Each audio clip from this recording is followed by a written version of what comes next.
you know, has notable finishes as well at World's Top 32 in the seniors division in 2018, alongside being a Danish national top 8 player as well. You know, he's a player who's really looking to make a true name for himself in the Masters division here, has played some fantastic Pokemon across the weekend, put himself in a fantastic spot, and has this massive challenger in front of him, and Isaiah Bradner.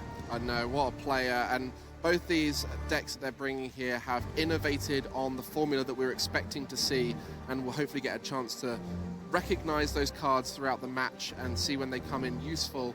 Some of you familiar with the Burnett inclusion into the Giratina list of Isaiah, but you know, we've got the Iron Hands on the other side, and a deck that sort of popped into our eye line for the post-rotation.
The Cramorant after 4 in the lost zone. But we are kicking things off here. This is it, Masters top 8. Isaiah is kicking us off with that flower selecting.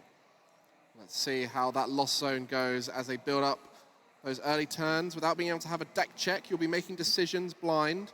But with that first nest ball, there's now a chance for Isaiah to have a deck check and check things out. And while he does that, let's take a moment to appreciate both these players. I think off the back of making top 8, will be qualifying for Worlds, so congratulations to both of those, but they'll be wanting more than that.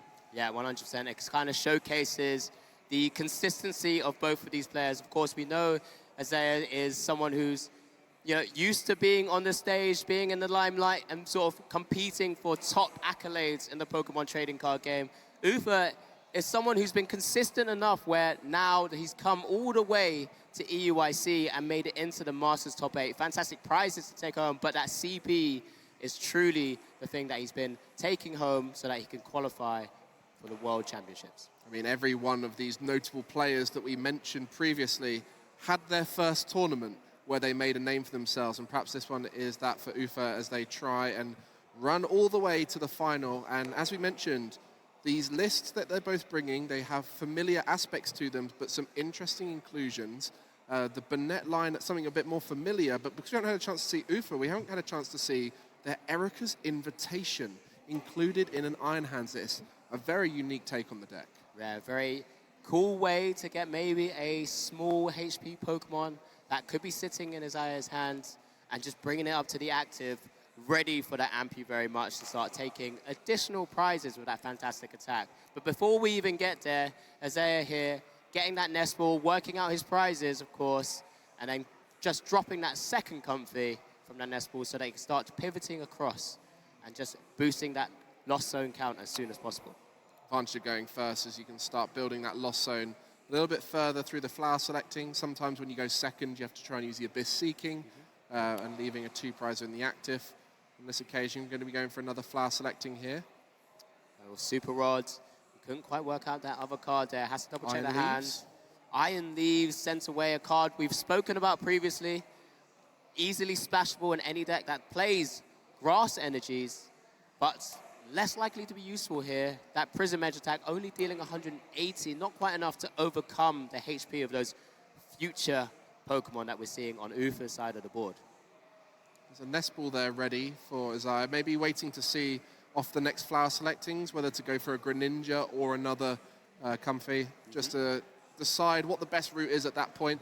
But now we get to see, there it is, the Erika's Invitation. And I mean, as an opponent to that, you're going to be looking and thinking, why on earth is that being discarded? What other cards do I have to worry about in this match? I mean, in the hand, we've noticed already a Professor's Research, which is why he's going to have to try and burst through the deck, turbo through the deck as well, try and get those electric generators going as soon as possible, and can quite quickly start taking two prizes on single prize Pokemon. So these Comfey, easy targets for the Ampy very much, and just maybe trying to avoid the Giratina V where possible. Yeah, and with the damage modification of Iron Crown introduced in Temporal Forces, adding 20 damage for each Iron Crown in play to your future Pokemon's attacks, plus that future booster Energy Capsule, the Arm Press for 160 damage can often be modified into the range of knocking out a Giratina V as well. We do see a Pokegear 3.0 being played now. It's another research that was found there, but elected not to select it, of course, so that he doesn't discard it from the current one sitting in the hand.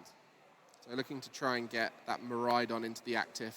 Peak Acceleration has brought this Iron Hand into a new life, allowing it to get enough energy on it so that it can start attacking. Peak Acceleration also being great for early knockouts too. Yeah, just with the addition of the certain tool card that you've already mentioned, or the Cobalt Command from the Iron Crown, it's incredible to just be able to start swinging away whilst powering up your bench. Sometimes you don't even need those generators, Mike. Just a pass there, interestingly. Maybe was that a pass? I think that was a pass just then. So not able to get that Miraidon into the active after that research. We'll just have to wait here and build up some cards. Yeah, giving Isaiah more opportunities to put more Lost Zone cards into that count and just increase it as much as possible. Hits a Giratina V-Star that would help to keep it out of range of an easier arm press. Just deciding what direction to take this in. The Jet Energy attached to the bench Comfey here just to start pivoting further. Yeah, Jet Energy always works so well with Lost Zone Giratina, allowing you to get more flower selectings off, but also to try and get that Giratina V into the active for the Abyss Seeking, or any of the attackers that are on your bench that are fully powered up once the Mirage Gates are online, and get those into the active. So has been a huge part of the success historically. And now we have no more escape rope, but still you've got Switch, Prime Catcher. There's great ways to move your active. So alongside that Jet Energy, plenty of maneuverability for this deck for Isaiah Bradner here. Another game where we're not going to see that Burnett EX, what a fan favorite of yours, Mike. Wow. But not for this matchup, of course. No, I mean, the item cards it's aiming to lock out are typically the rare candies, where you've got Charizard, you've already got a pretty strong matchup into it, so you don't need it for that. But great into things like Shen Pao, and be able to take away those superior energy retrievals as well as the rare candies. Yeah, further flower selectings. They're now up to the 5 in the Lost Zone, with that Shuppet joining that Burnett EX. As we do see the Chorus Experiment as well, we're going to hit the 7 here, Mike. 7 in the Lost Zone, a great point. Mirage Gate will now be activated and start getting energy from the deck onto your Pokemon. So I'm just going to calm it down a little bit here and work out what the best course of action is. Will you be looking to try and take a knockout at this stage, or are you going to let that Miraidon get into the active spot? You know, the dream scenario here is to slow down Uffe as they're trying to set up. And so maybe even just knocking out the Miraidon with, say, a Cramorant could be a dream scenario. As I saw that Prime Catcher was in hand, but is that really what you want to be using your Prime Catcher on? No, it doesn't feel too good to be able to utilize that Prime Catcher. You want to get maximum value, of course. Mirage Gate is being eyed up here by Isaiah Bradner with the Giratina V-Star also now on the bench, so the Prime Catcher could gust up. One of those 2 prizes on the bench, one of the more threatening 2 prizes on the bench, rather than this Iron Crown EX that's currently sat in the active spot. Yeah, we'll see what the plan here is. Lots of different courses of action, and that's where we put our trust in these top players who've made it all the way to the top 8 here at EUIC. Just the lost zone animation there, catching Isaiah off guard as he's ready to take on this next attack.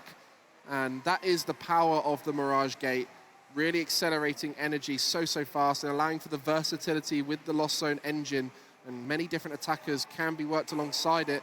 And it seems like Giratina has consistently been one of the best pairings for the lost zone, but just going to chill out at this stage, not try and force anything.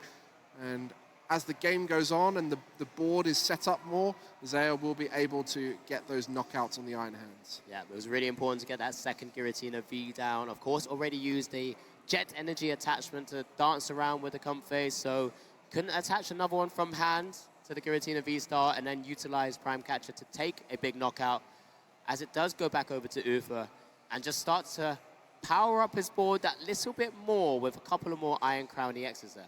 And using those great supporter cards in the deck to thin out a lot of those less useful cards early on and start to make that deck less prone to disruption towards the end of the game. That seems to be the main way to counter Iron Hands at the moment, is taking an important knockout and an important turn whilst denying the opportunity for draw. Yeah, so Uffe here will be really looking forward to try and capitalize on this current start, as he does just start to swing away with that peak acceleration attack. Currently 40 damage base, plus 3 Cobalt Commands, plus the future booster energy capsule as well, as a further 80 damage on top, 120 onto that Giratina V-Star. So just prepping it, chipping away as you power up your actual big main attacker.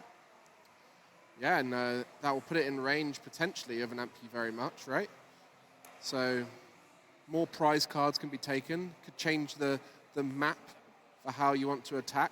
Maybe use the Miraidon at some point in this process to take out a single prizer. You know, it just completely changes the route you can take, where typically we see the Iron Hands either taking 2 prizes through arm press or knocking out 1 prizes and taking an extra prize card with Ampy very much, and so going through that 2-2-2 line. But equally, a 3 prize turn, a 1 prize turn, a 2 prize turn can be a great map too. Yeah, there's different routes to victory here. You can see the Psychic Energy was attached to the active Miraidon as well. Sparking Strike, 160 damage for 2 Lightning and 1 Psychic. With the damage boost of an extra 80, is dealing 240 damage right now. So just trying to bring some other things into range, maybe potentially taking out other Pokemon as well if something else is targeted down, like an Iron Hands EX, maybe get another one of those Iron Crowns down. Anyone watching at home who got involved with the pre-release for Temporal Forces will be very familiar with Sparking Strike. It was a very good attack in the pre-release, and one that I think these Iron Hands decks are trying to incorporate now with a Psychic Energy, as you mentioned, a very useful single prize attacker. And now, with the initiation of attacks coming from Uffe, it's now on Isaiah to work out the best route to not only take knockouts, but take the most key and vital knockouts that will disrupt the board as much as possible and take away that consistent chain of attacks that Iron Hands have been showing all weekend. Yeah, again, important to have evolved up the other Giratina V on the bench as well, keeping it out of arm press range. The 280 HP is giving it a lot of a buffer, as it were, so that Uffe can't easily target down 2 prizes via that Giratina V, and limiting what Isaiah could use to attack with, as he does lost impact. Just that poor little Miraidon, the basic, but it's done its job, got that peak acceleration going. Arm press is live and active now. I mean, when you've got a 1 prizer in a deck that is mostly 2 prizes, that knockout almost feels redundant, right? And in fact, it will activate something like a Roxanne earlier, as it's now going to put the situation of a 1 prizer into a 2 prizer, so 3 prizes taken. So that's worked exactly as Uffe would not want to see. Yeah, from Isaiah's would board, want to see. yeah, from Isaiah's board state now, with 9 in the lost zone, the way to get around that unique tool card that's currently attached to the Iron Hands EX is that fantastic V-Star attack. It's all about the heavy baton. Yeah, heavy baton. A great card for the deck, of course, for Iron Hands. You know, if it has a retreat cost of exactly 4 in the active spot, but it has to be knocked out by damage of an attack. Star Requiem doesn't do that. Well, as we settle in here and we start to see how these decks are panning out, the Io and the Roxanne will be key cards as we get towards the end of the game. As Disruption of Roxanne from Isaiah and Io from Uffe will be key turns, and I feel like ones that we should be watching out for. Both decks susceptible to disruption, less so for the Lost Engine, as you can get a few flower selectings in, so we'll see how that pans out. But as you mentioned, that heavy baton could be the biggest factor here. If that stays on, the energy stays in play. Yeah, there's another Giratina V, already identifying. It's just a pass over from Isaiah. Doesn't have any way to get the additional psychic energy onto that Giratina V-Star. Has had to, unfortunately, lost zone a couple of them already, and also 2 grass energies because of that lost impact.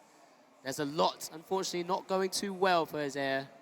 And this could be a potentially further big 2 prizes taken by Uffe here. Yeah, and the more time you give Iron Hands, the more energy they can get in play. There's going to be 1 off of the electric generator. So just the 1, but with the heavy baton unable to be removed from play with no lost vacuum, it's going to be a tricky game here for Isaiah. Isaiah is still going to be looking for that psychic energy to activate that Star Requiem at pace in this current moment in time, because Iron Hands EX is applying a lot of pressure. This knockout, this Ampu very much knockout, will take Uffe down to just 2 prizes remaining. So with the Star Requiem coming here, this could be the pivotal turn. In combination with something like an Iono or a Roxanne, it's going to be big. There's the 3rd Giratina V-Star, something that doesn't always happen. Psychic energy in hand as well. My goodness. So this is the turn right here. Anyone who's watching and wants to see what's going to happen, there it is, the Roxanne, as Uffe has taken 4 prize cards. That's going to be activated now, as you need to have taken 3 prize cards to be Roxanne. And Isaiah is looking to knock out this Iron Hands, removing all the energy from play as much as possible and swing the game back in favor. It's one of those things where Uffe, it doesn't really have much of a mid to late game draw engine. Does have access to a Mew EX somewhere in the deck as well. Electric Generator has a free retreater in the Iron Crown EX, but not too helpful when he's only got 2 attackers, and 1 will be hitting that discard pile from a knockout shortly.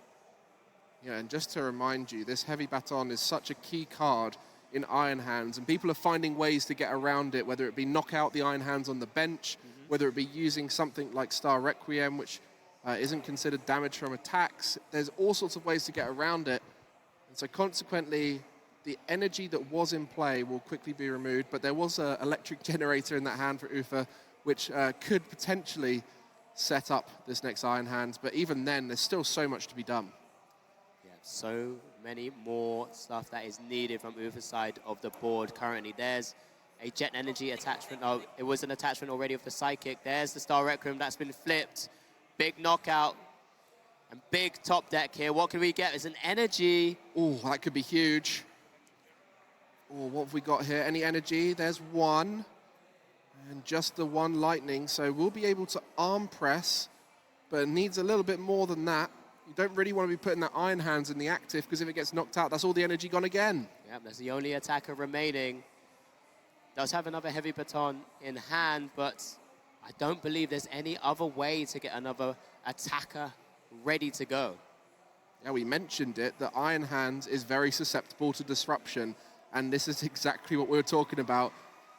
And that's going to be an arm press there, and that's going to be doing 220 damage there, 160 base with 3 Cobalt commands. I guess potential top deck into something like a research, and then you might be able to go for a Miraidon or something. I mean, there is a way, but I guess the best chance here is to put damage on that active Giratina and hope that that's enough.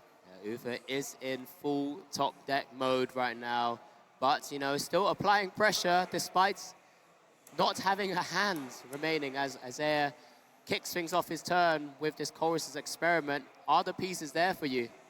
There's that prime catcher. So that's going to be kept, and the 2 stadiums not needed here. Well, this very much looks to be in favor of Isaiah, and has taken 3 prize cards. So we'll be looking to take 2 more knockouts for the win. Just checking that deck size. It's important to know how many more cards you've got and resources so you don't deck yourself out, and just check what's been used up already. Yeah, so vital. Also just to know all of those resources in your opponent's deck. And that just simply means Isaiah will be able to then know the sort of game plans, know what to expect going forward for game 2 and 3 as well, or potentially game 3 as well, as he does find a Mirage Gate after what looked to be like a concealed cards of that jet energy away. Just a moment here, making sure everything has been done, the due diligence has been completed to even further guarantee the position you're in. I mean, you could just leave that Giratina V-Star in the active and have a knockout, but you need to get another attack next turn, and there is a world where Uffe top decks the Dream Supporter to get going, so you do have to make sure you find it and prepare yourself as much as possible for the next attack. Jet energy in hand, plenty of options here, but of course, as you already mentioned, just leaving a damaged Giratina doesn't feel good. But no other way right now to power up that second Giratina V-Star. Maybe was looking for something like that Super Rod to throw some energies back into the deck to Mirage Gate to the new, fresh, undamaged Giratina V-Star. Yeah, we sometimes see the counts of Psychic and Grass energy a little bit lower than in Isaiah's list, but no water energy for the Greninja, so there is 5 Psychic and 4 Grass, which 2 of both types are in the Lost Zone. So there is still the energy available for the next Giratina, but it's not ideal to set them up now because the energy is mostly in discard, I believe. I think we just have to commit. It looks like the card that Isaiah was looking for has not been met here. As there's the jet energy to the damaged Giratina V-Star after that heavy arm press into it with 60 HP remaining. In reality, if Uffe can top deck out of this, there's a way, there's a world where this could all happen. There we go. I mean, there's certainly a way. It's just a lightning energy. So that's going to be it as we go into our second game. Isaiah just doing enough to disrupt at the end with the Roxanne and put himself in a position to take game 1. Yeah, fantastic play. Giratina V-Star putting himself in a great position. I think Uffe just sort of recognizing that there's no way for himself to find a way back after that Roxanne that impacted the whole board alongside the Star Requiem. Giratina V-Star, my caster prediction, still going strong. Oh, I mean, I predicted Lost Vacuum to do well. I think Lost Vacuum would be one of those cards that could have come in very handy at times, but Isaiah, a very interesting list, and it certainly does seem consistent at doing what you want it to do, and you could see the Roxanne turn still got that level of disruption that's so key, but Iron Hands constantly providing the tempo needed to stay ahead. It's just whether you can set up a strong enough board state so that when your opponent does disrupt you and take those big knockouts, what have you got on the board after that? Yeah, no, exactly that. With that Miraidon powering up Iron Hands EX and itself with that peak acceleration attack, I mean, Sparkling Strike dealing 160 is basically an arm press. So Isaiah had to remove it with that lost impact. Doesn't always feel great, you know, removing 2 energies from your active Giratina V-Star just to take 1 prize, but it was a necessity in that matchup. Yeah, and the disruption turn for both sides could be key. You've got Iono within the Iron Hands list, and then you've got Roxanne in the Giratina list. Just the one, Roxanne, but with the Shuppet and the non-EX Burnett, the Puppet offering Burnett, you can get it back from your discard pile. So you can get 2 Roxanne. Same thing with the boss, only 1 boss, but you can get it back using the Puppet offering of the Burnett. So a very clever inclusion of that Shuppet line to allow you to do that. And I think we'll see it at some point during this match, maybe, just for getting the supporter back. But it's just a liability on board, having a Shuppet that you don't necessarily want to fill your bench with cards like that. We'll see. Looks like a mulligan from Uffe's side, as both players just having to refocus for game 2 of our top 8 here. It's a long old day for them. You know, they played all yesterday. Coming through to the top 8, it's exhausting for these players to keep playing this long. Especially when you need such a great record.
The game into your favor at those big important moments. Yeah, the more I think about that Erica's invitation, the more I like it in this kind of deck. It's just another way to cause chaos on your opponent's side of the board, really, because often you don't really want to be putting down these very low single prizes, low HP single prizes, sorry, and just being able to effectively gust them out of your opponent's hand, bring them to the active spot, also gaining hand knowledge as well. Oh yeah, always. We love an eerie hand information. Erica's invitation does the same thing. Yeah, so this is why, you know, that combination of Erica's invitation and airy and sort of control archetypes, that's why we start to see just why control is so powerful, and it's why we have a couple in top 8, right?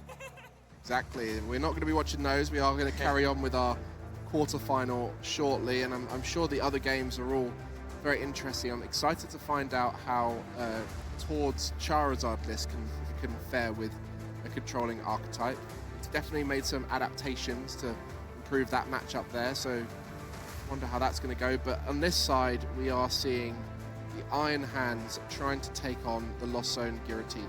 Yeah, whilst whenever we do get updates, of course, we've got eyes out on the field for the other top 8 matches as well. We will try and give you updates where possible. Looks like we've had a couple come through as well. It looks like Yuho has unfortunately fallen to William in the top 8 match, unable to make back-to-back IC wins here. So for the time being, don't have to worry about that for now, as we're still just kind of waiting here, just confirmation of some of the other games, as we're getting updates coming through as well, Mike. Yeah, Alessandro. We had a chat with him quite early on at the event as he first qualified for day 2 and has done well there, winning 2-0. And then Tord has won game 1 in his matchup. So currently advantage Tord Reklev up against Bert Walters with that Snorlax control list. But yeah, as we continue to get updates, we will try and let everyone know how things are going out in the field there. As it looks like the prizes now are being set by both of these players. 3 energies, 4 energies here. Oh my. For Uffe. Not ideal, but plays a plethora of them. Plenty of energy in these Iron Hands list. 14 energy. So when you see 4, you think that's a lot, but when you've got 14 in your deck, you can often prize 2, 3, and in rare occasions 4. Yeah, but once you start peak acceleration attacking and then using generators, you're already reducing the number of lightning energies in the deck. reducing the chance. We do see the handshake, the flip over. Both Pokemon players here now into game 2 of our Masters Top 8. And the Sableye facing off against the Miraidon. Not an ideal start, that Sableye. There was a mulligan there from Uffe. So Isaiah may have got the Giratina off of that, and no lost zone count increase on the side of Isaiah, and just a Miraidon doing a peak acceleration with no Iron Hands on the bench. Yeah, not ideal from Uffe's side, but can just have a double check of what's prized right now. Gets a Psychic Energy attachment on both of his future Pokemon right now. Isaiah is, or does have, a Chorus Experiment in his hand, so can start kind of popping off with those Lost Zone counters being increased. Yeah, these guys flying through their turns in the early stages, and nothing in Uffe's hand to try and get set up. But there are plenty of cards in the deck to do so, so we'll see how that goes later on, as Isaiah will be able to get a Chorus Experiment off here on the first supporter turn of their game, and we'll be hoping to try and find one of those buddy-buddy Poffins. Yep, really wants to burst, maybe even up to the 4 count, and could take a really quick knockout with something like the Cramorant if he's able to get 4 into the Lost Zone. Remember Chorus's experiments, putting 2 there. Some big decisions here. Doesn't look like the couple of movement pivot options there with the Jet Energies as choice. Oh, no, maybe that was a hand. Sorry. That's in the hand, yeah. So we've got an Ultra Ball there, a Nest Ball. The boss's orders, the only boss's orders in the list. We'll want to try and keep that, but might have to get rid of it at this early stage, and only 2 Super Rod in the list. So if you remove one of those now, you really reduce your late game Pokemon and energy recovery. Yeah, choosing to keep those 2 Ball Searches, that Super Rod, and I believe it was that boss that went into the Lost Zone there. Nest Swarm sure is going to start grabbing some of those great support Pokemon of the deck. Maybe even grabbing the Greninja's useful as an option to start just bursting through. You've seen how slow Uffe's start has been. And then if you can kind of conceal cards into a Buddy Poffin, you've got your Comfeys there as it is. Yeah, it's hard to know at this stage whether there is a huge amount of options for Uffe unless they top deck into something a little bit more better for preparing the board for the future.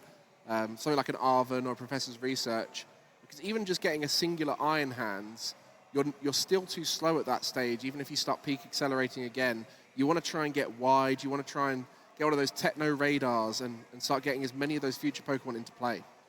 Yeah, despite not necessarily prizing too many of those kind of consistency cards to start drawing through the deck. You know, those 4 energies, as you already noticed, still had more energies in hand, so it's even reducing the number of energies in the actual deck as well with that peak acceleration. Well, there were 2 Psychic Energies on the first one. Well, that's what I mean. The deck's now less energies in there. Yeah. So those generators won't be too great. Peak acceleration won't be too great if this Miraidon hangs around a little bit longer. Yeah, I think also you see the 2 electric generators in hand, and you want to try and use those before the peak accelerations if possible, but there's no good targets. So you're going to have to try and set up a little bit more, but that's so reliant on the top deck. In last game, the top deck situation turned out to be an energy, so I don't think Uffe's going to be feeling too confident with the top decks at this stage, as there is a lot of cards in that deck you do not want to be seeing at this stage. And there we go, Flower selecting the first of this game. What have you found here? Grass Energy has been lost zone. Another Comfey, which is great. Was it an Ultra Ball that was picked up from that Chorus experiment? Yeah. So there's going to be energy attachment to the Giratina V for the time being. Maybe just keeping it chill. Got time. I mean, when you saw Uffe didn't really do too much. Don't really have to take the knockout here. It does have the Ultra Ball, and I think you'd be worried about just a sudden pop-off at any moment. That's what you've always got to be worried about with Iron Hands. Yeah, not much happened in that first turn, but maybe the top deck could be huge. What is it? Oh, it's a research. Wow, big top deck, but we'll have to remove some of those resources from the hand. Double electric generator, lost vacuum, and another lightning energy. Does pick up another generator as well, but I'd imagine a lot of those energies are sort of spread across. It's a full set of Iron Crown EX now with the Nest Ball coming down. I'm sure it's going to be for the Iron Hands EX. Yeah, there we go. Finally got an Iron Hands in play. Thank goodness for that. I thought we were going to be seeing a Miraidon try and carry us through the game. We all get a chance to see the pillar of the deck, that Iron Hands, with such powerful attacks, and the Ampu very much taking extra prize cards on knockouts, and with the damage modification of those Iron Crowns can really reach higher numbers than we ever expected of Iron Hands. So we're going to get to see a bit more of a chance to set up at this stage with that Heavy Baton in play. Ooh, oh my. That's good. Despite already sort of having 7 or 8 lightning energies across the board and in the prizes, hitting, what was that, 3? Effectively, or well, Only 2, need the 2. just a 2, onto that Iron Hands EX is massive there, and the knockout with peak acceleration as well, fully loaded now, ready to go. And Isaiah is on you to try and find a way to deal with this board state just from that top deck of that Professor's research. Yeah, Isaiah just taking it chill last turn, thinking, I don't want to rush. I've got a Chorus Experiment in hand. I've got 3 in the Lost Zone. I can build up from there. And now is in a position where they're going to have to try and potentially get a knockout on this Miraidon to slow down that peak acceleration of setting up a stable board state.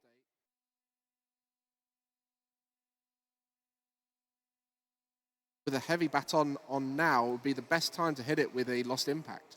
No, it's important from Isaiah's side again to evolve up that Giratina V, because it is susceptible to an arm press. Oh yeah. Or even a Sparkling Strike with 220 HP only. You know, we scoff at 220, but it's perfect numbers at the moment, and nowadays it's a good number to target. Only 3 cards in Uffe's hand. I believe it was like 2 lightning energies, of course, taking 1 from the prizes, and 1 other card. I think it was another baton.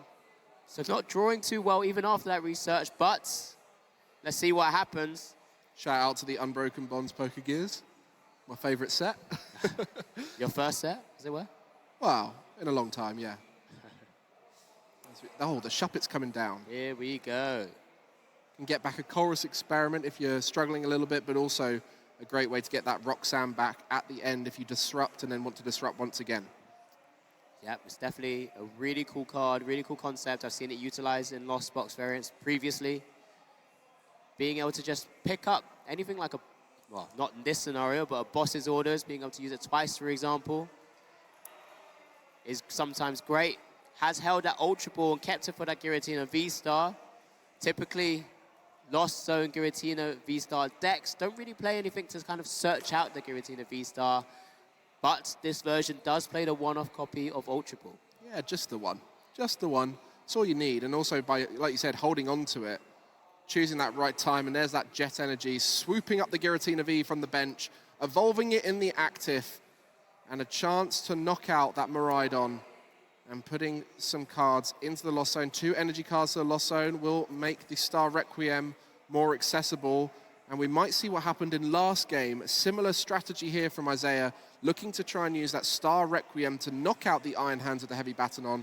And that stops it triggering, stops the energy retention of this Iron Hands deck. And so that's the plan now. We have seen the paths both players are taking, and it's now on Uffe to try and stabilize behind this Iron Hands attack that could be coming shortly.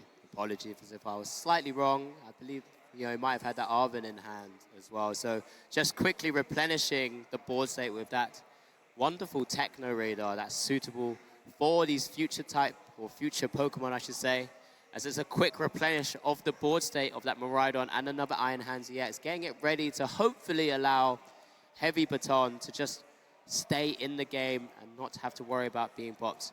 Oh, very clever. Using that Iron Crown to attack. Iron Crown, Twin Shuttles. Yeah, I mean, the Iron Crown was a card that was frequently just put on the bench to support and increase the damage output of Iron Hands, but with the inclusion of a few Psychic Energy, it not only opens up that Miraidon to attack, but also opens up the Iron Crown EX. Yeah, a nice little pick and choice here, of course. Maybe knowing that there's not really too many energies left in the deck for Miraidon to peak acceleration onto. Just kind of sending up the 2-prizer, being able to also snipe the Sableye that was damaged initially from the peak acceleration attack on the first turn, and just kind of putting Uffe back into a position where he only needs to take 2 knockouts here. Setting up that Giratina V-Star beautifully. It's now got 210 HP remaining, which would be in range of an arm press with enough Iron Crowns on the bench. Would potentially need another Iron Crown, so we'll see how that all pans out. But, you know, these kind of moments, you're worried about that disruption turn. It saw how powerful it was last game when Isaiah used the Roxanne. It just completely threw off Uffe's strategy, and now we have to see whether that's going to be the case here. So Isaiah going to stabilize in preparation for that turn. We see the Burnett ready to go, and the Roxanne, I believe, is in hand, waiting. So just a few little bits of damage need to be done now, a knockout or two, and then once the disruption can kick in, that's when Isaiah wants to sprint to the finish line where Uffe can't take any knockouts. Yeah, still just looking for the opportunities here, as that Giratina V also come down was big. But again, we'll keep touching on this Burnett. Puppet offering as an ability, once during your turn, you may put a supporter card from your discard pile back into your hand. If you do, you put this Pokemon in the lost zone. So it is a way to trigger more cards into the lost zone, but that unique effect of maybe protecting yourself away from Ionos or Roxannes of your opponents by just being able to pick up a Chorus's Experiment again is so vital, and I'm sure it's been utilized a lot. Yeah, we know how powerful getting anything from the discard pile is, and not only that, but it can be utilized to increase the lost zone count in early game if that's required. But on this occasion, Isaiah has 3 prize cards remaining. We'll need to take 2 knockouts here, and in order to do that, we'll probably have to use that Roxanne in an important turn, as it looks like Uffe is going to get a knockout here with that Iron Hand, if they can find one more Iron Crown, which they do, and that puts the arm press up to 220 damage, which is exactly enough to knock out the Giratina V-Star. With that, it's just the Arven being used to do it, so no Iono to be able to come out. So then that way, it goes all the way back over to Isaiah. And this is where we talk about disruption being so key in this format. Ionos and Roxannes have been disrupting in those end games and winning games for so many of our top players. Yeah, for sure. We saw it in game 1 already. Isaiah making sure he comboed that Roxanne alongside a Star Requiem, as it is an arm press KO there on that Giratina V-Star. Of course, right now, it's just a Giratina V on the bench. Does need to find that Giratina V-Star, does need to find that Psychic Energy, does have Mirage Gate in hand. 2 of those Psychics have been lost zoned. Plays 5 copies of that Psychic Energy, so hopefully should be able to very easily grab it out of the deck. There's 1 in the discard, so this is where your prize checking ability can be key in Lost Engines when you got the Mirage Gate, because if you use a Mirage Gate not to full efficiency, it can be not so ideal. But at this stage, only needing a Psychic and then a future attachment after the Star Requiem is used, it's that Giratina V-Star that's the missing piece right now. And one of those Giratina V-Stars from Isaiah's deck was actually prized. Not too sure if he was able to grab it out of the prizes either, but for the moment, it's not there. Does have the Roxanne in hand, I believe. Yeah, and the problem with Roxanne is you could draw back into the majority of the cards that you put back in the deck, so it's not like Iono where you can see a fresh new set of cards. There is a real world where you draw back into the cards you don't want to see. Just deciding whether to Flower Select now or post the Roxanne. Also having to decide whether he utilizes the Jet Energy before the Roxanne as well. Gives the Jet Energy to the active Comfey to give himself a pivot option, of course. Star Requiem not needing to discard or lost zone any energies. And he can't guarantee the Giratina V-Star right now, and that's the biggest concern from Isaiah's side of the board.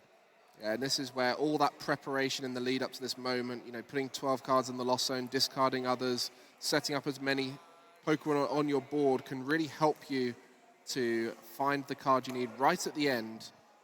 And the question is, will the Giratina V-Star be found off of this Roxanne and off of that Flower Selecting? And on the other side, will Uffe be able to play with the cards he draws off this Roxanne? This turn is vital to the game. Will Isaiah make his way to the semi-finals? Or will Uffe be able to level the score in this best of 3? Isaiah will be seeing 8 cards here. Uffe did draw a Lightning Energy and a Boss's Orders. Isaiah doesn't have it right now, if I'm not too quite sure. Oh no, he does have it. He did get it off the Roxanne there, looks like. This is tough. Tough moments right here. Just going to be going for that flower selecting. There's a Manaphy and a Buddy Buddy Poffin, so could thin some more cards out the deck. Can put some back in as well, so able to set up as stable an endgame as possible.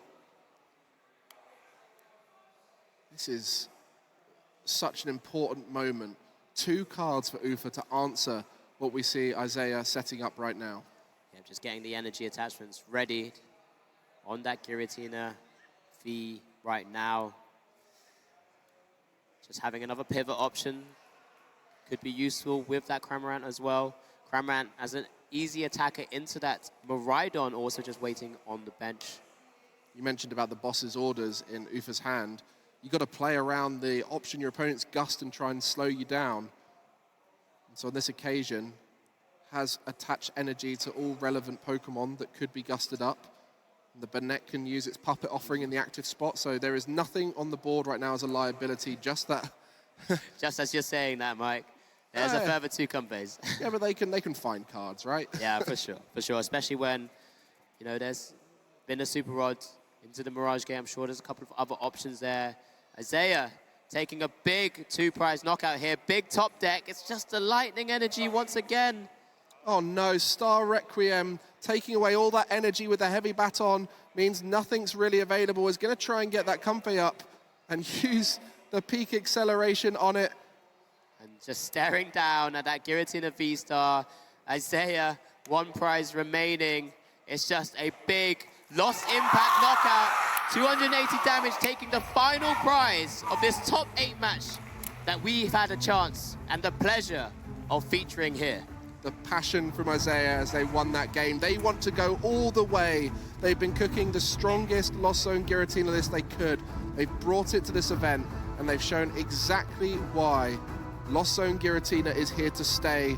It survived the rotation, and Isaiah, as a player, continues to show us why he's one of the best. And we'll go on to our semi-finals, where I'll be joining some of the best in our game. Yeah, congratulations to Isaiah, but congratulations also to Uffe for coming all this way, 2 grueling days of Swiss rounds into this top 8, making the points, I think, for your Worlds invite as well, as we get a chance to recap this matchup here in the Masters Top 8 that we've had the pleasure of showcasing for everyone on the stream and everyone here today at this event.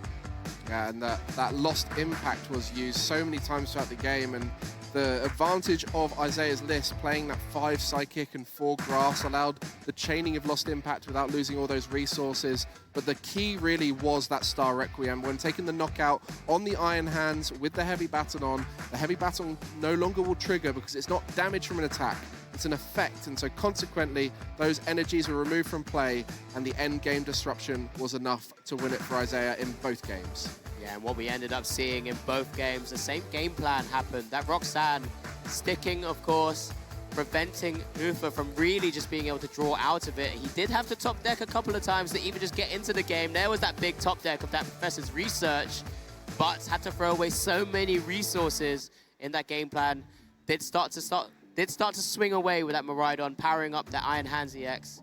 But yeah, that Roxanne into the Star Requiem combo, just too much for Uffe to overcome. And I love what Uffe's done with the list. The 2 Psychic Energy in there. The Erica's Invitation, we didn't get a chance to see it, but that would have been a fun little card to see used in the matchup, and I'm sure it's got him out of some great situations. Yeah, like I said, massive congratulations. Isaiah, you're heading into top 4. I'm sure there's going to be another tough challenge awaiting you there as well, as we do see the final knockouts once again with that lost impact, 280 damage onto that poor Miraidon. And there he goes, the passion. And we love to see that when we see the players who, how hard they've worked for these moments, all the testing, all the preparation, the years of playing to get to the level where you can get all the way into that top 4. At EUIC, over 2,500 players, and we're coming down to just 4 now. We'll be working out not only which is the best player here at the EUIC, but which decks are going to be making it the whole way, as that was such a big factor at this event with the post-rotation format, really bringing in some new archetypes. Yeah, the first tournament of this rotation, the first tournament to really sort of drive the rest of the meta for future tournaments as well. And that's where a lot more players are going to continue shining, because they're going to have to continue innovating, continue building with the new card pool that we have, with more time and more dedication and opportunities to test some of the new stuff we've seen as well. I just can't wait to see how this format progresses, but we've still got this tournament to focus on for the time being. Yeah, we've seen a little bit of Future, we've seen a little bit of Ancient, we've seen a lot of Temporal Forces cards in all the decks, a very powerful set with many great trainer cards, all the ace specs. You know, I thought it was just going to be prime catches and maximum belts everywhere, but all the ace specs have been featured at this event, some more so than others. Well, enough from us. Let's hear from our Masters top 8 winner, Isaiah Bradner. Over to you. Thanks a bunch, casters. That's right. I'm joined on the stage by our most recent top 8 winner, punching his ticket into the top 4, Isaiah Bradner. Let's hear it for him, folks. Congratulations, Isaiah. A pretty convincing 2-0 victory. Walk us through it. How were you able to capitalize and come out on top? Yeah, so the hands matchup is pretty good, and it's especially good whenever they try to like attack with Miraidon, because then they're just never gonna have enough energy on board. It really doesn't particularly matter how much I fall behind. Unless he gets really lucky, he'll just never be able to pull off enough attacks. And that's what you kind of saw in the last 2 games, right? Like, even though I had the lost impact into a Miraidon, it doesn't matter that I'm taking 1 prize, because I'm taking 2 energy off the board. And then I V-Star, Heavy Baton goes down. I take 4 energy off the board. And then he has barely any hands in play. He can't capitalize, and I was able to take it home. There was a chance if he top-decked a Psychic in the first game, and when he slammed the energy, I was like, no! But it was okay. It was okay. It was a Lightning. And then, yeah, pretty clean win game 2. I just had to hit a V-Star off my Roxanne. I hit my V-Star, and I knew I was going to the top 4. And you find yourself in that top 4. I mean, you've been in so many top cuts at Pokemon events, both the regional championship level and at the internationals. You've got a number of top 4, a number of second place finishes. We haven't quite locked up the win.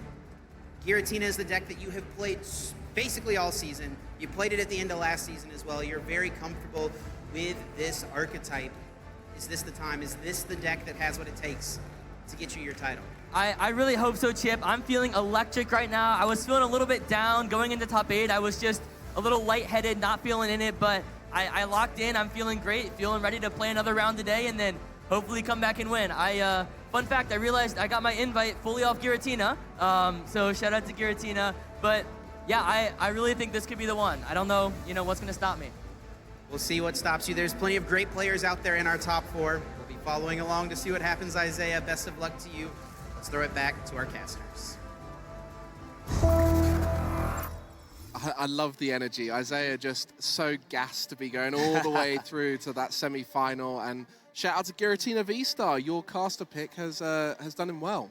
Yep, it's a fantastic archetype deck. It's fitted in not just with the Lost Zone archetype as well, the Arceus V-Star, Giratina V-Star is also a deck that you can utilize. Such a powerful attacker in the games, often written off by many others.